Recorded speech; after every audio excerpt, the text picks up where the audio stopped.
My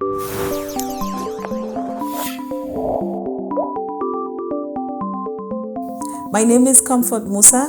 To me, creating an impact means having a remarkable influence on people, or in a given circumstance, it means creating a difference. That is somewhat my story. I've been told that I have created impact in the lives of different people. And so in the area of journalism, I have worked as a journalist in Cameroon for 13 years now.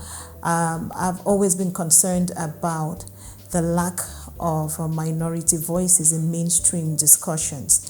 And so I started out a blog some 6 years ago, and it later on grew into an organization which we call Sister Speak 237, and we're doing a lot of training of women and other minorities so they can better advocate for their own rights and so they can best tell their own stories.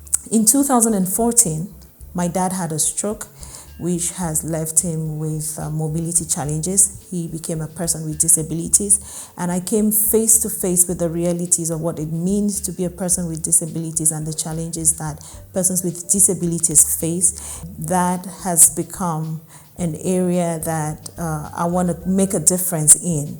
I grew up seeing women to access certain spaces and how hard it is for women to articulate their concerns in certain spaces. And I decided to use what I have, which is journalism, to amplify the issues that were particular to me as a woman and issues of other women in Cameroon. In 2018, I think, we staged Cameroon's first inclusive fashion show.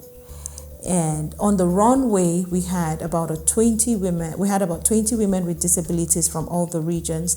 But what happened after that show was we've had calls, we've had messages, we've had testimonies from over 100 women. They're writing to us every day to say, we watched this and this is what it made us feel. This is how it has changed our perception. So directly for the first ever inclusive fashion show in Cameroon that we had 20 women with disabilities, but the ripple effect was, it has been global because the program was aired in over 20 countries because we had several international media houses reporting on it. We've had women from Ghana writing to us to say we would like to participate in the next show. We've had women from Uganda coming. So directly, I could say 20 on the runway, but then the ripple effect is to millions. Know who you are and be true to who you are. Find out what your purpose is.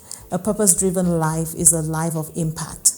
And a life of impact is not an event. Many people touch things and leave, but you need to be consistent and you need to not be focused on all the big numbers. Impact, when you create an impact, sometimes it affects the whole country. Sometimes you have an impact beyond the territories of your country. But I tell people that if you cannot give your best to one person, you can't give your best to 1 million people. And so start where you are with who you are. Even if you're a coach, talking to one kid in your neighborhood is important. Don't wait for when you have 1,000 kids. So be consistent, be true to yourself, and do not neglect little opportunities.